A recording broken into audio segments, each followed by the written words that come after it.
so freaking bad. Wrestle me. Welcome, everybody, to Juice Pro Wrestling, episode 86, Soul Survivors. Soul Survivors. With Juice and Sreten today via phone are the Heavyweight Chumps. That's right, not chunks, it's the Heavyweight Chumps. Mattox and Thunder Cookies. 65. I had the 65. What's going on? We heard that name. We heard it very well. We couldn't qualify for 205 Live if you cut us in half. Coming in at a combined weight of... More than you need to know. Well, all right. Let's just say Akeem and the Boss Man ain't got shit on us. Oh, shit. The Twin Towers. I love Akeem's dance, by the way. Me too. The African Dream, the South African Dream, I think. So, if you guys are ready to rock and roll, then it's time to break into the motherfucking news. The news. In professional wrestling, there's always a lot of weird, strange, and awesome shit going on, and we're here to just give you a little taste, a little suckle of the teat of the information that is around. And here we go with our first little dose. Mauro Ranallo deleting his Twitter once again because he's being bullied by one Corey Graves. Have you guys heard about this? Have you seen this? I have, but I don't put it all on court. Oh, okay. Anyways, so Corey Graves went on Twitter during NXT War Games. And mind you, I am a huge fan of what Mauro does. I think as far as commentators go, he's fucking damn near one of the best that there is going right now. The guy gets you hyped. He's really passionate. And across the board, when he does boxing, MMA, or NXT, the guy is fucking awesome. He knows the moves. He knows how to sell and get people over. And not only that, like I say, going back to the passion thing, he's a guy that gets you like fucking fired up. Kind of like a Pat McAfee, who I'm a really big fan of right now. So Mauro, he's doing the NXT War Games. He's doing a great job. Corey, I'm a bitch motherfucking Graves, goes on Twitter and he's like, yeah, so you got Beth Phoenix, who's a Hall of Famer, and who else was calling the fucking show with him?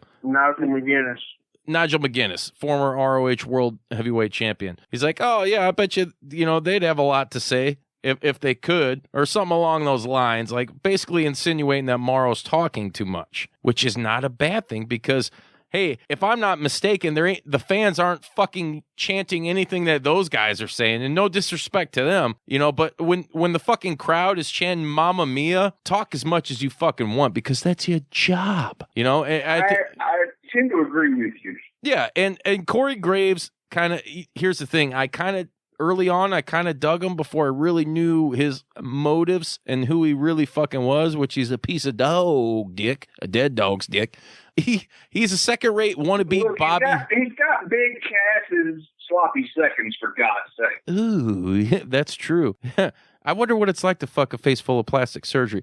I didn't say that. Anyways, moving on.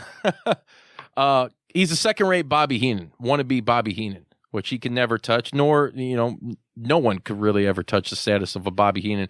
But anyway, he went as far as to either piss off or insult Mauro enough to where Twitter is full of all kinds of negative shit. And we all know Mauro Ranallo deals with bipolar and some mental issues, which it's all been well publicized out there. The guy don't need that type of bullshit when he's rocking and rolling and doing a killer job, And this is, once again, all these fucking nerds out there that want to contribute the negative shit. And it proves, once again, that you don't have to be a nobody to be a motherfucking nerd. Because Corey Graves, my friend, you are a fucking nerd. This guy offended Mauro so much, or either hurt him, however you want to fucking say it, that he deleted his Twitter. He decided, hey, fuck it, I'm done. Whether he comes back again or not, only time will tell. But I was kind of offended by this. Shout out to Bruiser Bodie. I know he was offended by this. Sreten, I don't give a shit. He don't give a shit. But anyways, it's just something I felt I need to get out there in the news because, hey, listen out there, people. If you got some fucking negative shit to say, something like that, where you're gonna put someone down who's doing their motherfucking job, if they're doing good or they're not doing good, just kind of keep your fucking mouth shut. If you ain't got nothing nice to say. Hey, Corey Graves, You know Corey had to be backstage at TakeOver. Yeah, if you got someone. something you want to say to Mauro Ranallo, nut up and say it to his fucking face. Yeah. And on top of that, Mauro wasn't stepping all over him. You listen to him and Renee and Michael Cole when they were on Raw, they were stepping all over each other. And he did nothing but tear Renee down the entire damn time she's out there with him. Yeah. And I think Mauro, when he was calling NXT, I don't think he was out of place at any time. You know, he is the main guy. He's the voice of NXT. I'm sorry, it's not Nigel McGuinness. It's not motherfucking Beth Phoenix. It's just not. So I think there's a little guy since Joey Styles that could call a pay-per-view by himself. Yes. I like that. I very much agree with you on that. And he's, like I say, he's up there with, like, WWE is lucky to have a guy of his talent and his passion. Agreed. To call their shit. So the crowd behind. So it kind of pisses me off that, you know, if this is like a real thing, a real beef or whatever, which it apparently is, I think Corey Graves should be reprimanded for it. I think, you know, fuck it, don't fine him. Do it old school. Take him in the back with a couple of the boys. Maybe break a fucking finger or two. Whack his pee-pee. You know, punch him in the motherfucking mouth so he's got those big-ass lips, big fake lips like his old lady got. And and so he can't talk shit, you know? I'm a little old school. Talk shit. All we know about his old lady, she might have 2 sets of big fake fat lips. Oh, God, Rudy. Oh. That is correct. Anyway, so that's all I got to say about that. Moving on. Gentlemen, what do you guys think of the new and unnecessary Intercontinental Championship? Love it. You love it? Ditto. All right. He said you just said dildo. I hated the white Intercontinental title. Really? Because to me, yes, I love the belt itself, but I think if they put it on a black strap or even a brown strap, because when I see that faceplate, I think of guys like Perfect and Kerry Von Erich. Yeah. Bret Hart, the Mountie. But you bring it back and you put it on that damn white strap. And now what do you think about when you think about a white strap in the WWE? The Women's Championship. All right. So to me, that automatically devalued that title to a degree. I think the interesting thing about the new Intercontinental Championship is that if you look back when IWGP put out their new Intercontinental, the title they're using now for the IC belt, who was the champion when that new championship got introduced? Shinsuke Nakamura. Yep. So he is now the 2-time brand new Intercontinental Championship belt. And quite frankly, the biggest reason they changed the damn belts because there was an issue with Dave Milliken and his group because they owned that design. And I don't think, because now they are with, I think J-Bar is doing a lot of the belts. Okay. And the contract was up, so they had to do a renewal. The thing that pissed me off the most about it was seeing all the people that were saying, oh my God, bring back the old oval design from the Attitude Era. Ugh, that one has got awful. I hated that belt. Yeah, that looked like some fucking weird horse pill. You know, like, ugh, get that shit out of my life. But yeah, it was. Yeah, I like the way you think. Me too. Yeah. I don't know. I looked at it and you know, there's people that are comparing it to well, it kind of gives them the feel of like the Lucha Underground title, which I really don't see, maybe because it's big and gold on a black strap. I like the old IC belt. I like that design. I did like the white strap. I'm not opposed to having it with the black strap or anything. I love that belt. I was not aware that it was anything contractual with Dave Milliken. I thought because the whole litigation with Cody Rhodes, and that's another thing I guess we can kind of segue in real quick, is Cody Rhodes filing for trademarks, all these trademarks that WWE let go, like Dusty Rhodes, you know, Battle Bull, Bash at the Beach, which we talked about last week, is coming back, AEW, and all the stuff that his father, the American Dream, created. And rightfully, hey man, bring your fucking horses back home in the stable. You know, that's his shit. That's, by all means, that was Dusty's shit. That's every bit of Cody's fucking shit. And in my opinion, I think he should utilize those. So I kind of thought for a hot second, like initially, and a lot of people I know out there in the social media landscape did too, that, you know, because of the litigation with Cody Rhodes, that maybe that was a thing since he was the one that reintroduced that version of the belt. Vince wouldn't have done that right now because it would have, if he had done it just for that reason, it would have given Cody and them more steam. Well, here's the other thing though. I mean, as much as you say that, and I get that, and to some extent, I agree. But then, and maybe it's the people who are running the WWE on Fox Twitter. You know, they take direct jabs at AEW. It's funny because they so you had, and we'll get into this later as it's our topic of the week discussion, is Survivor Series. But you had who was it that ran out with the fucking towel? Dominic. Yeah. So he runs out with the towel, doesn't get a chance to throw it in. So WWE on Fox is on Twitter talking about in WWE we don't throw towels. And I'm just like, oh my God, like get the fuck out of here with this shit. So, you know, I tweet back to him. I'm like, no, Creative threw in the towel a long time ago. And I put that gif, you know, the black dude from Rocky's like, throw the damn towel. Yeah, I kind of had to burn them back because it's like, come on, don't talk shit. They act like they don't want heat and all this, but they do because controversy creates cash. Did you catch on the line on one of the previous AEW shows where Cody said that the issues with the Inner Circle and the Elite would be settled in the match beyond? Yes, that's another trademark that they filed for. But I mean, WWE is using War Games, so how do you differentiate? I guess by putting it'll be the same match on the cage. Maybe. Who knows? But yeah, the match beyond. I mean, that is War Games. That was the original name for it. That's a good question. I don't know. I guess only time will tell. But I love the fucking idea that Cody's bringing it home. Bring home what you and your family created. You know, fuck that WWE shit. Like if they've done it. This ain't the first time either. I believe they let maybe as recently as a couple years ago they let the ECW, the trademark. they let that lapse. And I think there was like you can go as far back as looking at when they were stupid enough to let the WWF trademark lapse. Yeah. And then, you know, and they got in the whole thing with the World Wildlife Fund, and I still to this day do not like calling it WWE. I mean, it's a little more acceptable, but I don't fucking like it. So another... I also don't like the new logo because I miss the old classic WWF logo. What, like the scratchy one? The Attitude Era one? No, I miss the one from the 80s, the silver, the gold, like the real powerful fucking one that would shoot up from the stars. One that actually stood out.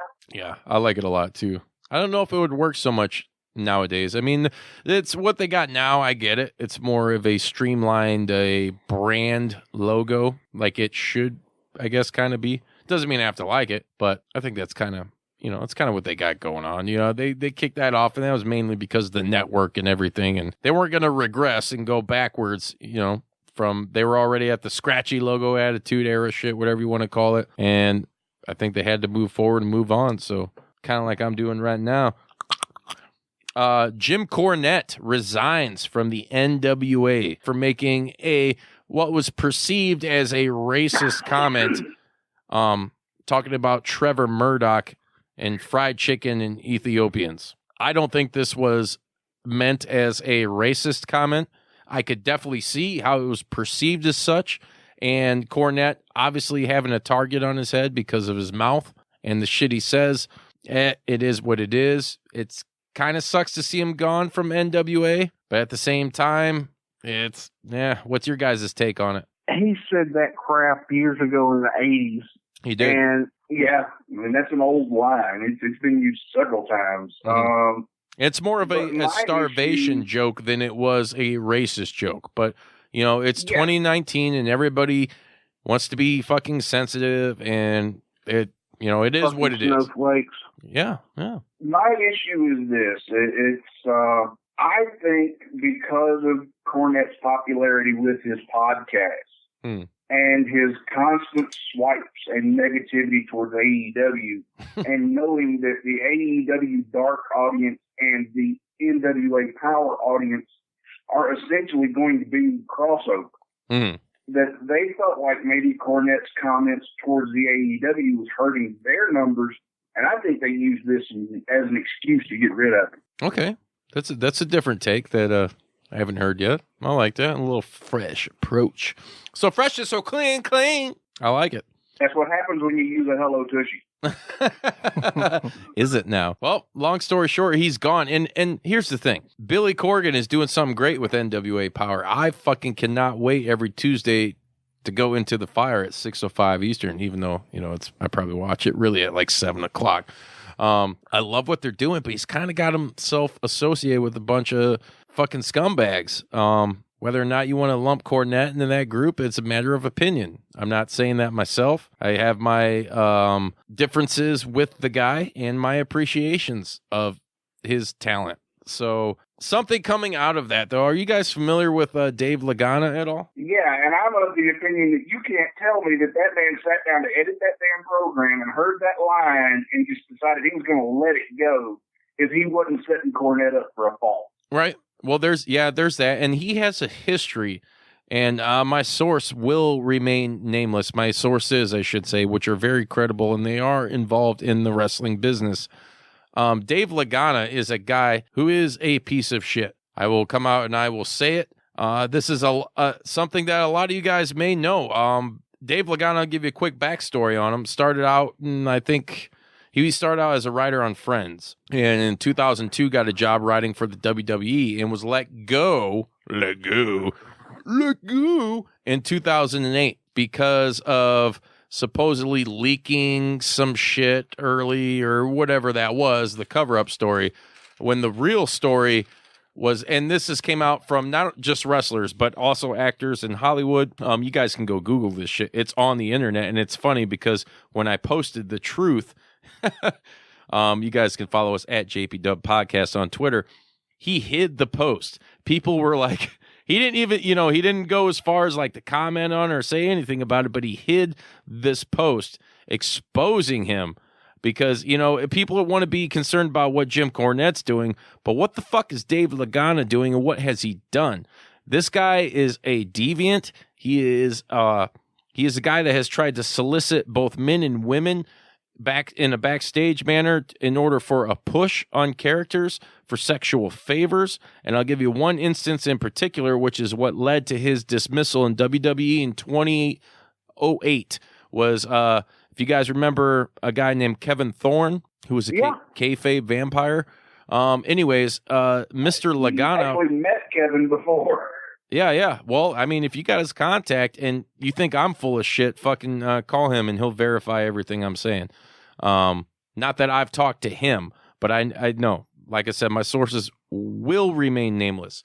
But anyways, so getting back to Lagana, in 2008, he approaches Kevin Thorne and propositions him for a sexual favor. Like, from what I understand, pretty much like, hey, you'll get a push if I can blow you type deal. And to which Kevin Thorne was like, not happening. And he gets pissed off. So, and much props to him, because if that was me in that situation, I probably would have unloaded on the guy. Because, like, as a professional, are you fucking serious? But that's what Lagana wanted him to do, was unload on him. Touche.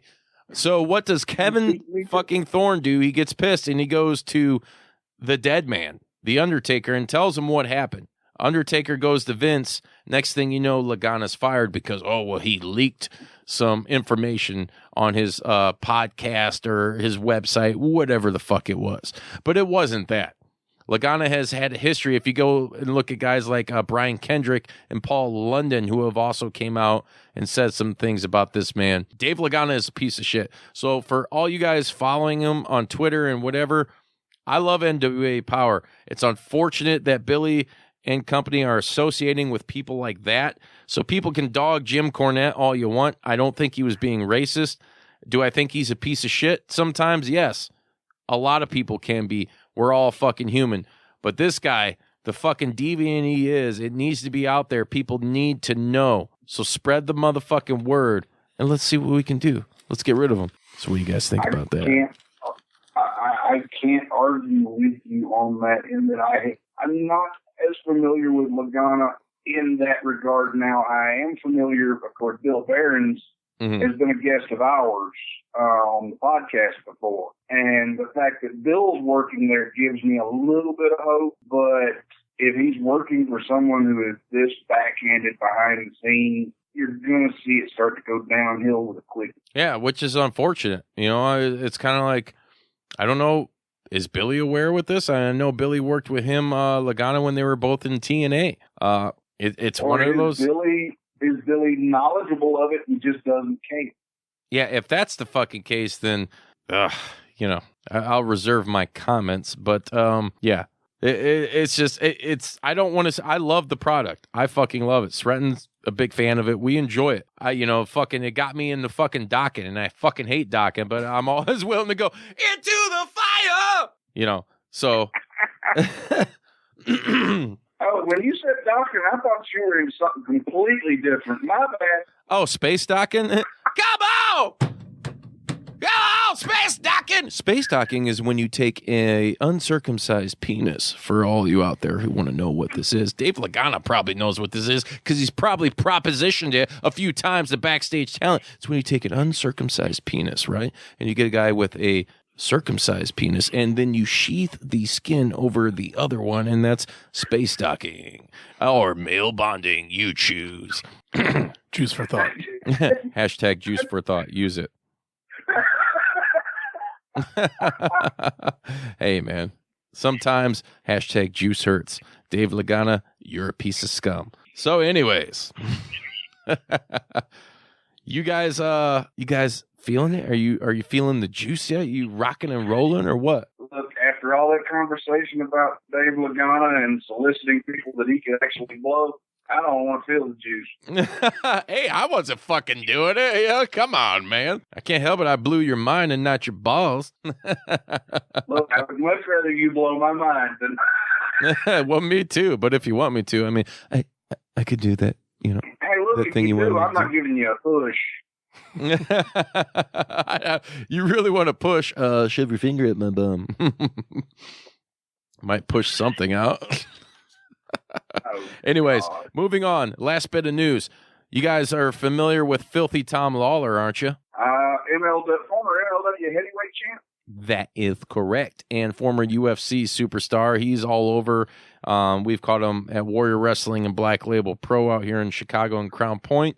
He has just re-signed a multi-year deal with MLW, which ends a lot of speculation as to whether he was coming back to mixed martial arts or signing with another large promotion. So shout out to Tom Lawlor. It's good to see you in MLW and stay in MLW. Big fans of their product. Have you guys attended any MLW shows at all? I haven't. I've watched a handful of them on YouTube. I enjoy their product. I really do. They're really good. Head up to our YouTube. That's where I first discovered MJF. So fuck yeah, he's killer, man. He's killer there. And same here. Quite frankly, that's where I first discovered him. I've been to 3 of their shows now. All a good time. We've had Alexander Hammerstone on the show, Joseph Samael, what up, Sheik, and Casey Lennox from MLW on the show. All good people. I love what they're doing there. You ain't going to find any perverts that I know of in their locker room. So, yeah, Tom Lawlor, check him out. And if you guys, if you go to jpdub.com, and this goes for you guys too, you fucking heavyweight chimps, head up to our YouTube. I got tell me where to go unless you're telling me to go to hell. I'll tell you, go down south. I am down south. You know what I meant. This was the Lagana proposition. Anyways, check out our YouTube channel, man. We the pay-per-view, we were there for that. The MLW Super Fight. Got a killer highlight video on there, man. Lots of cool shit. MJF. Definitely check that out. Yeah, dude, it's really cool. It's in 4K. Uh-oh. So guess what, guys? It's time for our Wrestlers of the Week. Wrestlers of the Week. So this is a little segment me and Sreten like to do. Sreten say, hey, what's up to the people? Hey, what's up, people? Power to the people. He's drinking a Pepsi. That's all he wanted, just one. I got a sore throat, so I'm keeping quiet. Yeah. He was backstage with Lagana. We do a new school and an old school wrestler where we like to get You're using that bit more than saying use Bret Hart. I like it. It's just for one episode. Hey, sometimes you wear stretchy pants. It's for fun. Anyways, new school and old school. Sreten, I'm blind. I can't really read. What do we have for old school? Old school wrestler is what was on there? Old school Doink the Clown. Oh yeah, a.k.a. Matt Bourne, who unfortunately he was the original guy who portrayed Doink the Clown. There's been quite a few guys to portray him on the indie scene, in WWF, WWE, whatever you want to call it. Matt Bourne is no longer with us. I thought as a kid, Doink was kind of like almost like a precursor to the Mankind character. I know he was a clown, but he kind of had that weird sadistic thing. Or he'd come out, with the happy music. It'd be like all clowny, then like go into the dark evil shit. And when he got into the ring, he could really go. I thought it was a cool contrast. Pretty damn cool character, and he made his way throughout ECW. Had a cool little run there. And like I said, unfortunately, he's no longer with us. But I would like you all to check him out. If you got the WWE Network, there's plenty of just, search Doink the Clown. Plenty of shit on there. How many Doink the Clowns were there? I think there was at least probably 2 or 3, if not more. There were 4. Was there 4? Okay. And then you had Dink and Tink, who were mini Doink the Clowns. So yeah, check Doink the Clown out. Go down that YouTube wormhole too if you want to find more shit that you can't find on the network. Our new superstar is the current reigning defending NXT heavyweight champion, Adam Cole. Adam Cole was killed by not only Tommaso Ciampa, but the Young Bucks in the Being the Elite series. He's a former member of the Bullet Club, former ROH world champion. The guy has pretty much done it all on the indies, Pro Wrestling Guerrilla. Plenty of shit you can check out, whether you choose to go down the ROH route and get the, the Honor Club subscription. You can see a lot of his matches on there. Of course, WWE Network, you can watch whatever he's done in NXT with the Undisputed Era. The guy absolutely has killed it. He killed it during War Games. It was absolutely amazing. We're going to get into that here momentarily. But, yeah, Adam Cole. He's also dating Britt Baker, who they showed on WWE television. And all the nerds freaked out. I kind of freaked out. I'm like, oh, shit. I did, too. You got some pops. I was like, AEW. I liked it a lot. So how'd you guys like that Adam Cole match on Sunday? How'd you guys enjoy it? I'm going to tell you, Adam Cole was the MVP of the weekend. Baby! I mean, he is, to me, he's the most marketable worker they've had since Shawn Michaels, if they don't fuck up what they're doing with it. Yeah. He, like I say, is the leader of a monster heel faction right now in the Undisputed Era in NXT, which kind of and he's dating a dentist, so you know his oral game's on point. Yeah.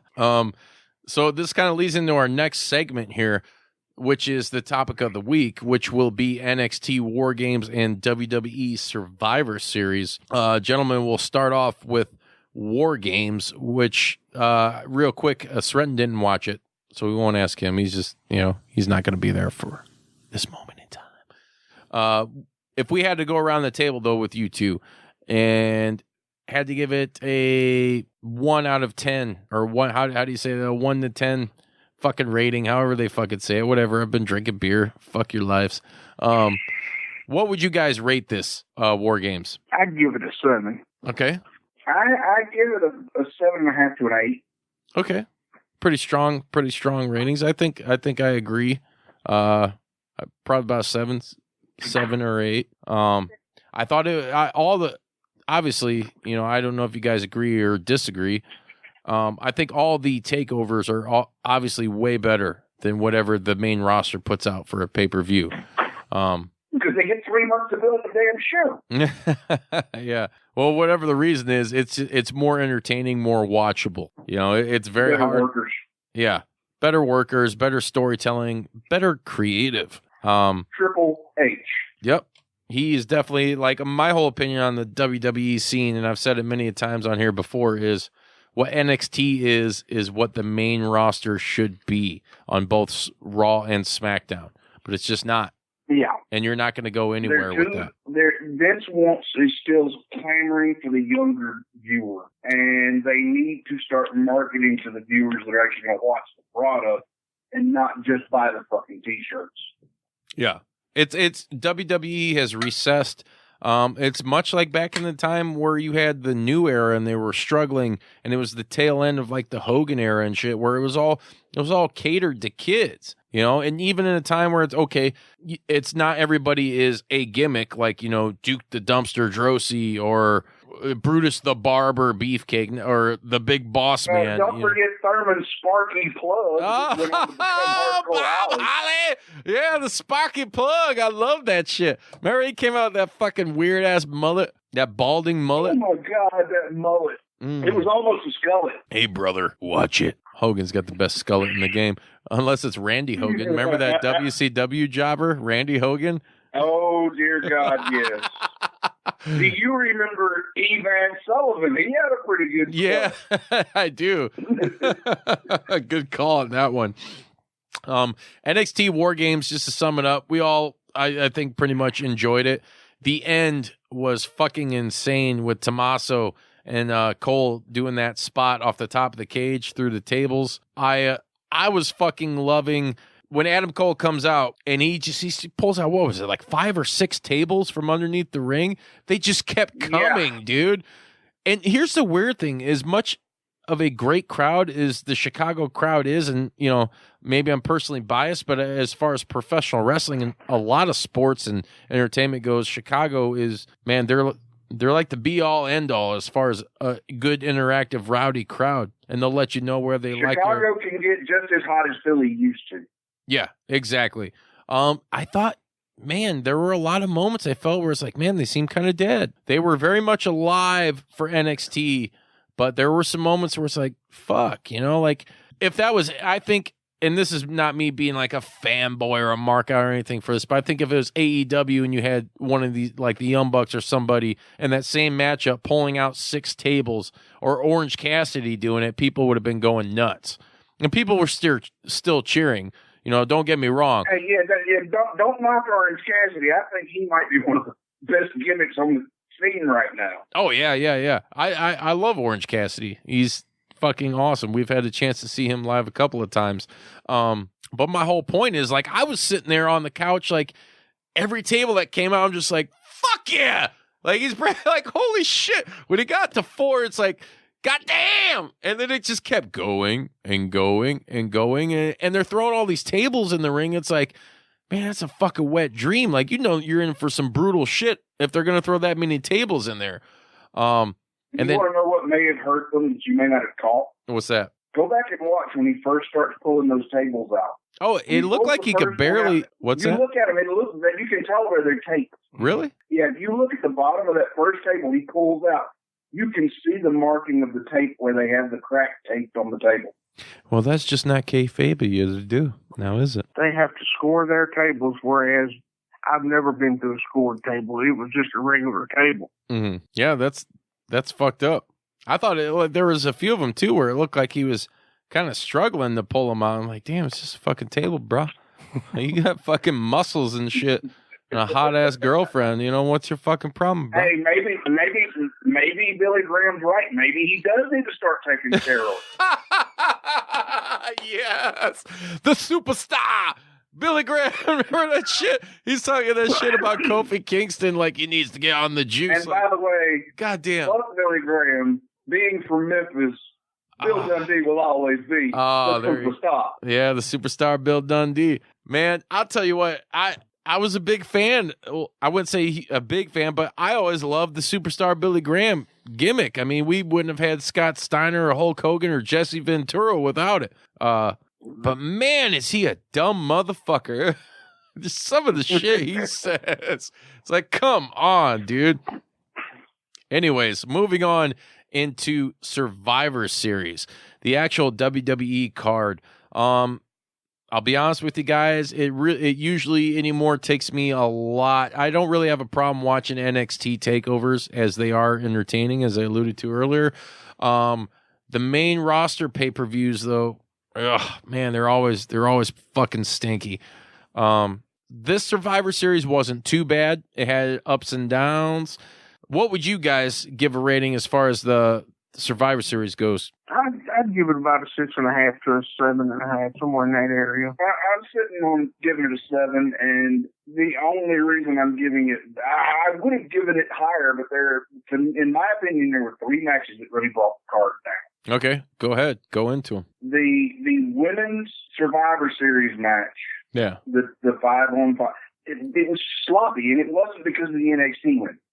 if you look at those teams, there were divas, superstars, whatever you want to call them out there, that had no business being on a pay-per-view, while people like Alexa Bliss wasn't even on the card. Yeah, is she injured or no? I don't know. You can also look at the men's teams this year. They weren't bad, but they were weak.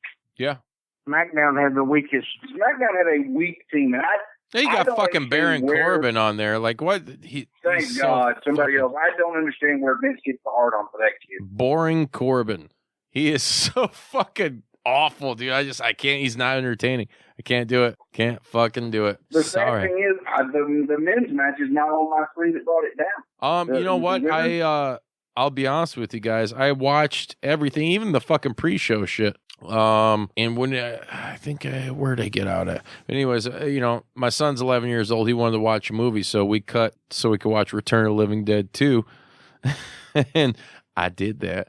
And I missed the Brock match. I think I missed the men's match.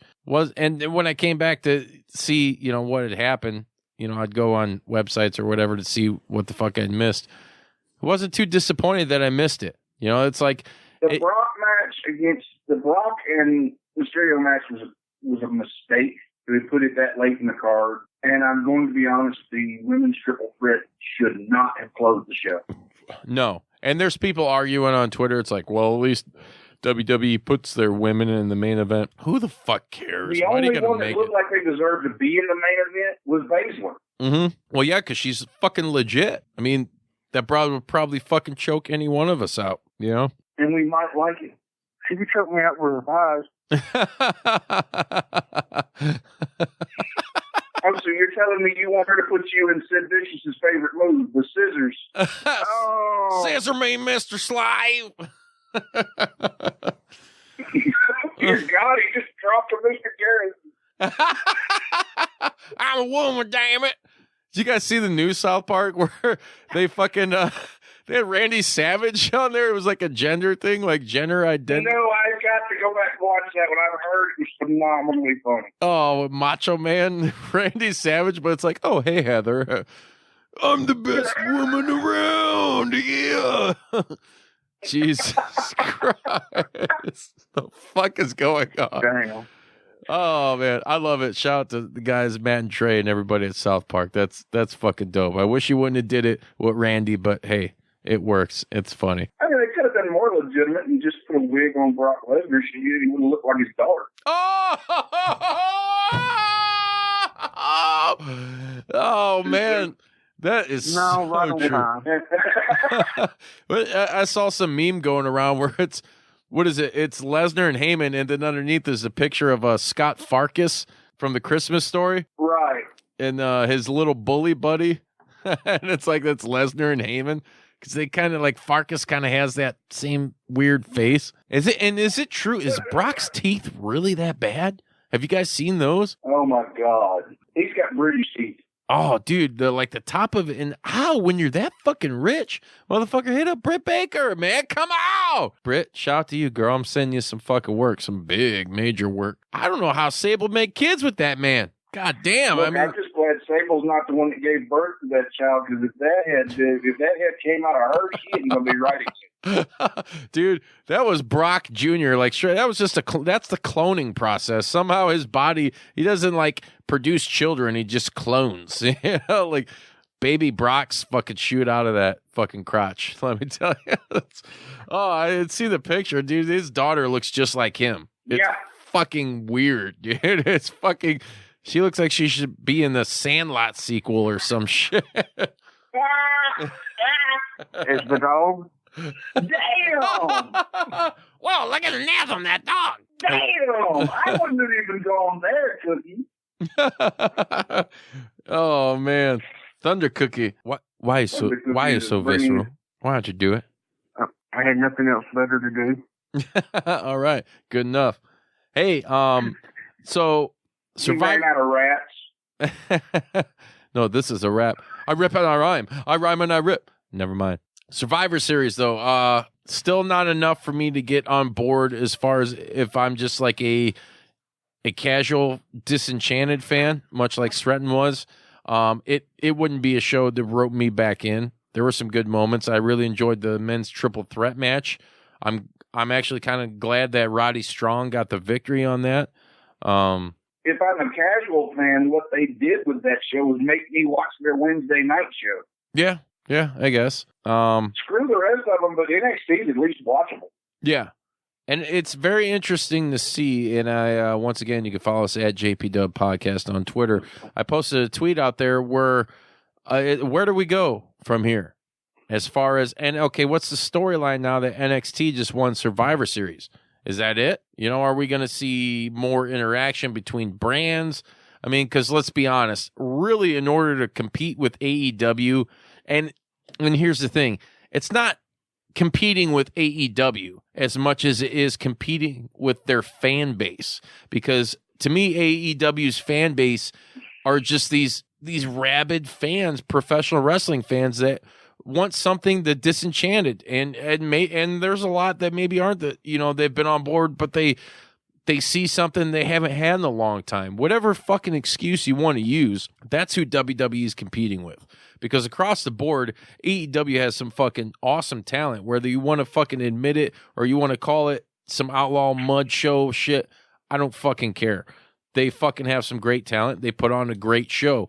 NXT was able to beat AEW in the Wednesday Night Wars. I'd like you guys to check out a little write-up that our homie Bruiser Bodie did. We posted on Twitter and Instagram and Facebook. Kind of something talking about along the lines of like, hey, man, fuck the numbers.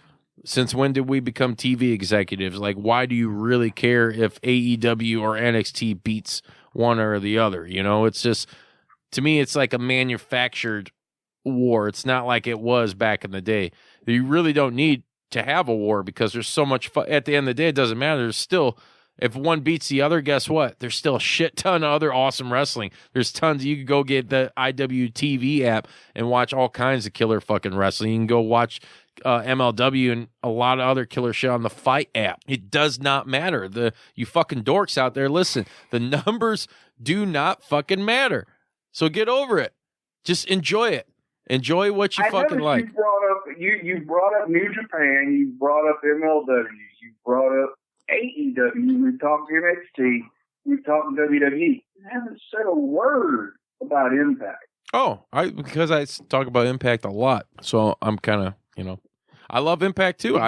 I think what they're doing right now is fucking great, and it's actually, I'm glad you brought that up because they're getting ready to do like a retro.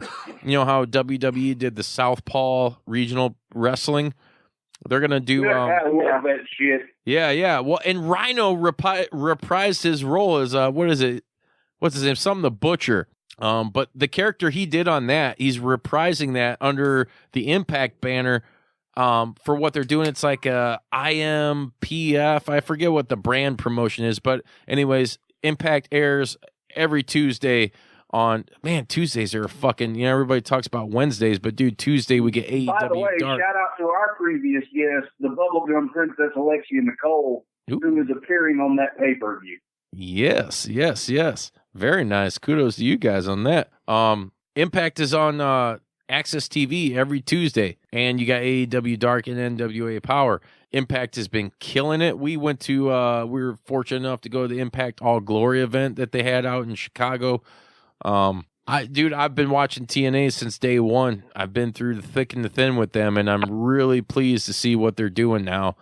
They got. Can I tell you a great live Impact story? You fucking most certainly can. All right. I got the chance to go to a pay-per-view that they did in South Haven, which is about 15 minutes outside of Memphis. Matter of fact, it's where AEW is going to be in January. And I go, and it was Kurt Angle, and it's the height of the Kurt Angle and Jeff Jarrett feud where Karen had just started going out with Kurt, and going out with Jeff. Yeah. And I'm sitting there in the crowd, and there's this guy, and he's got to be, I don't know, 8-10 rows up from me, and you can hear him just screaming, "Come back to your husband! Come back to your husband, you hussy! You shouldn't be doing this, you got kids!" And I stand up, turn around and go, "Hey, "Whoa, you know this shit's fixed, right?" You'd think I told him there was no Santa Claus. Thank you for using the appropriate F-bomb on that, by the way. I got the biggest kick out of that, and I had gotten tickets from a friend of mine in the military. They gave him 2 free ones as we walked in. So I'm like, well, I'll tell you what we'll do. We'll just see which 2 seats are better. But yeah, they were paper in that crowd because they weren't able to fill it. But it was one of the most entertaining shows I think I've ever actually attended. Yeah, they've had their moments, but I don't think they've been as rock solid as they have been the last 2 years. And they've got one of my favorite workers. Who's that? Now, Michael Elgin. Yeah, Michael Elgin is super dope. He will be appearing on this show soon, so be on the lookout for that. We had a chance to kick it, dude. When we were at All Glory, I mean, Sreten, it's like fucking being in a lunchroom full of like everybody that you fucking watch on Impact. It's just, and then all the top like Chicago independent wrestling talent. We're just fucking assholes to elbows with these guys, like hanging out. It was cool to watch the guys that you watch on TV enjoying wrestling as just like regular fans, like they were just out there. Yeah. And you had access, like Juice, Tommy, Johnny Swinger. I'm an idiot, but yeah, Juice had a conversation with him. It was cool. The whole night was really cool, which led up to an interview. Yeah, but, it also while I was talking to Johnny for like 45 minutes, we bought him a beer, which led to us talking to Don Callis. Yeah. I do have a question for both of you guys. So, because there's so much wrestling out there, and you only have a certain amount of time, there's only so much time in a week where you could watch. Like I always tell people, I watch AEW every week. I started watching MLW almost every week.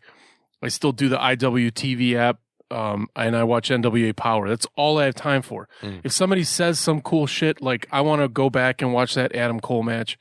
But like if somebody tells me watch this, I'll watch that. But that's all I got time for, and that's what I won't knock the other promotions, and I'll watch Impact, I'll watch the other things. But what promotions are you guys mainly like? I guess if we use a term, we'll use fanboy. But what are your I'm a mark for those guys. But like you want me marking out it's AEW and NXT. The rest of them to me. Okay. Don't hold a candle to what they're putting out as far as an in-ring product. And it's the same for me. Yeah, I got to give NXT a chance. Like, there's no reason why I haven't watched. I just haven't watched. He just and to give you guys a little background on Sreten. So when we started, I think in March it'll be fucking 2 years that we've been doing this. But when we started, he was a guy. Sreten, you're what, 40 now? 41. So he was a guy that obviously. And how old are you guys? 41, 39. Okay, so and I'm 37. We're all relatively within the same age group. 37? Oh, yeah. Don't get all... yeah. Had to throw a Kevin Smith reference in there. Why'd you have a scene? In a row? Yeah. Try not to suck any dick on the way home. You're having her on. You bastards. We're all relative. 38. We all want 38. Little misfits for you. We're all relatively in the same. We all go back to like the golden era, which I like to call it the 80s, the Hogan and shit. And that's where Sreten, he kind of came from that, and then into the. You go to the Hogan era. I go to the Flair Steamboat trilogy. Well, yeah. I mean, they did one in Chicago. I mean, that's still in the Hogan era. That's with the 80s. I get it. That's what most people identify with as the golden age of professional wrestling. So I'm just trying to generalize it there. But then, and going into like the Monday Night War thing with WCW and NWO, and then WWF doing the Attitude shit, in which Sreten was more of a WCW guy. But that's kind of where it stopped for him. And he didn't give two shits about fucking wrestling until we hooked up and started doing this shit. And it's really cool. And that's one of my main goals when we started this was I knew there was this renaissance in professional wrestling, this abundance of talent with the amount of workers out there on the independent level. On the professional level, they're getting snatched up for from all these major promotions that there was enough good shit I really wanted to get people to watch, because to me, it's one of the best forms of entertainment. You get a little bit of everything in it, whether you're a fucking movie nerd, a comic nerd, a music nerd. It really kind of all goes into one thing in professional wrestling if you're watching the right product, which that can, to everyone, is different. And which in 2019 and beyond there is a plethora of this motherfucking shit. But anyways, my whole thing was to, get people more involved in the jaded fans kind of back into it. And now, he's like the perfect example where we've done this stuff. We've done interviews with these guys. We've been to shows, and now he's to the point where he's fucking going to these shows by himself, like on his own. All by myself. All right, how many times have y'all asked guys you interviewed, did you blow a gun? What's that? I said, how many times have you guys asked these guys, did you blow a gun? Yes. Damn, I thought the joke landed flat. No, wait for it. Yes. It's like when Roddy Piper asked Hogan if he was going to, take the challenge of Andre for the belt. Yes. I love that shit. Yeah, he was almost hulking up right there. I was afraid Piper would do his ass kick. I love Roddy Piper. Hey, real quick before we start cutting it off here, going back to I want to go through each of you real quick. Thunder Kiss, your favorite all-time heel and favorite all-time baby face. Favorite heel? I've got to split it up into eras. In the 80s, my favorite heel was Ric Flair. Woo! Favorite babyface was Ric Flair.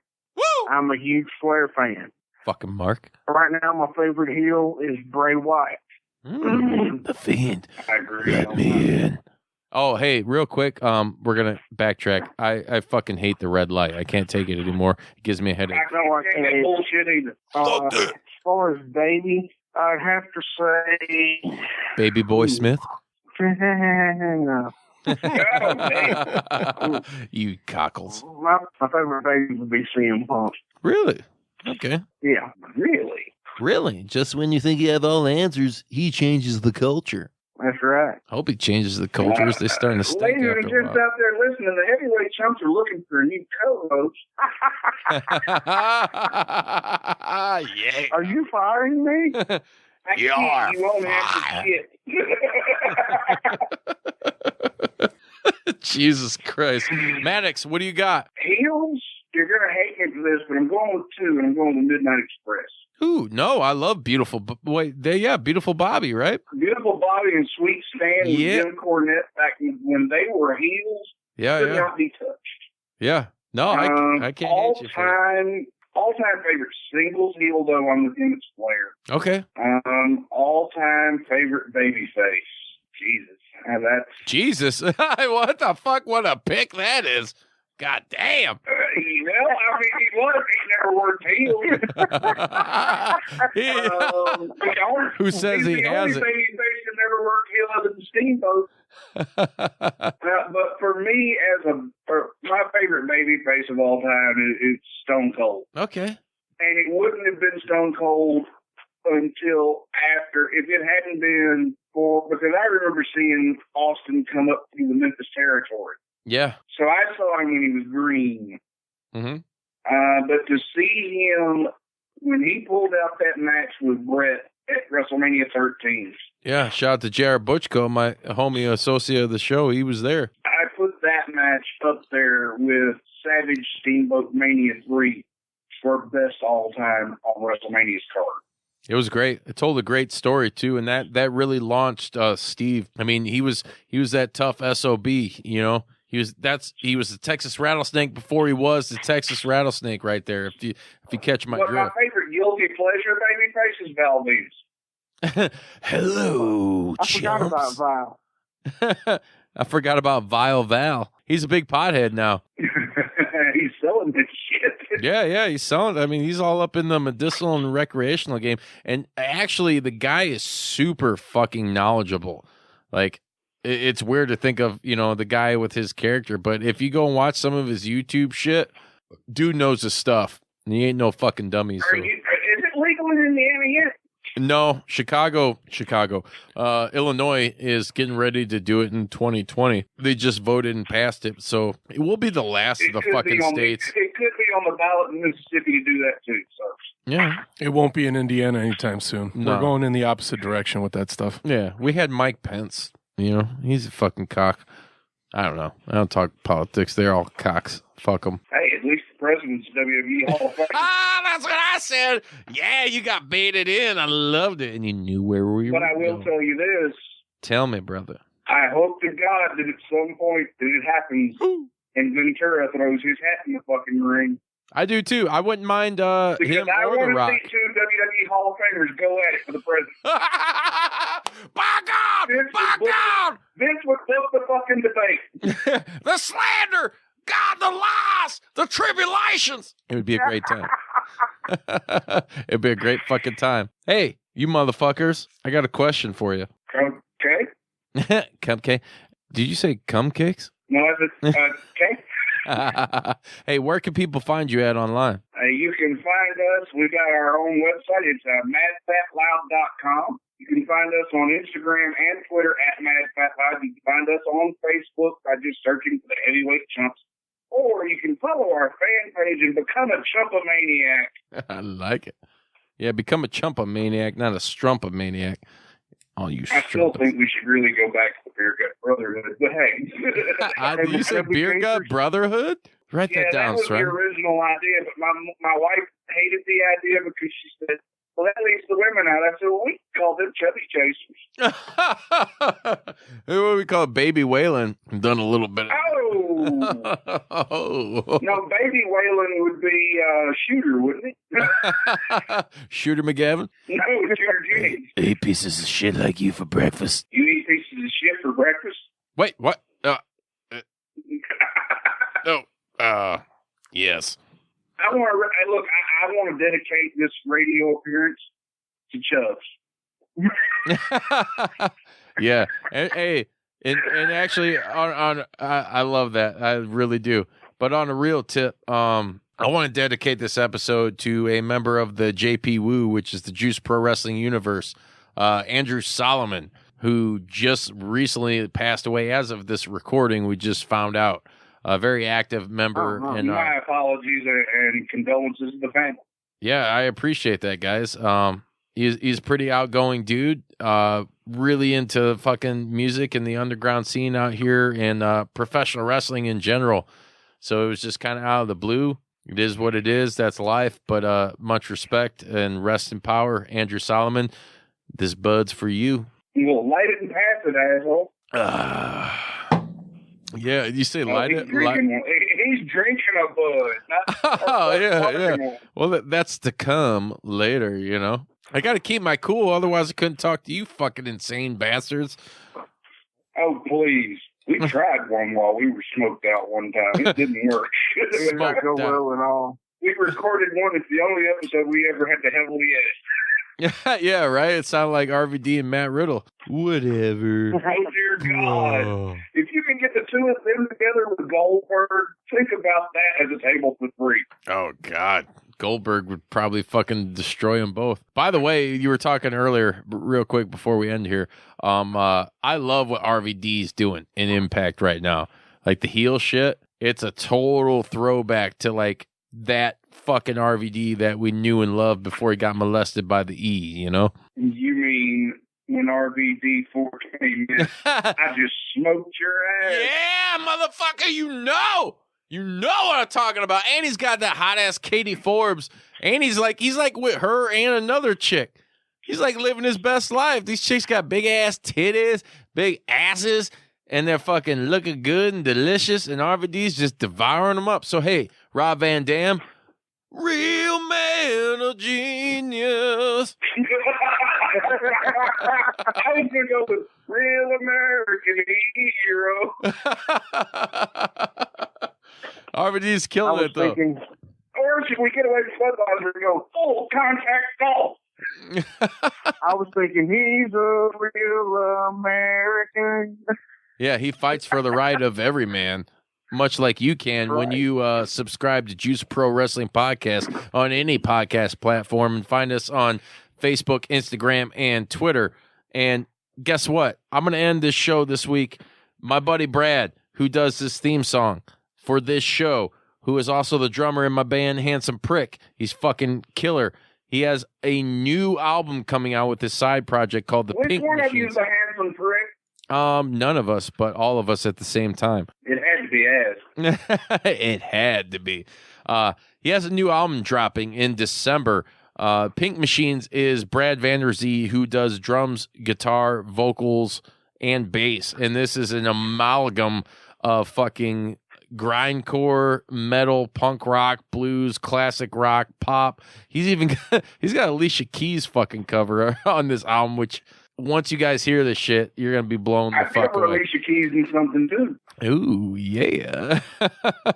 Anyways, this song, you guys check it out. It's called Tall, Dark, and Wasted. It is off the forthcoming album, which arrives in December, which is called Say Goodnight to My Little Friend. Sorry about that. Say Goodnight to My Little Friend. Short, fat, and wasted. Yeah, it's got a little baby Jesus being executed on the front by demons.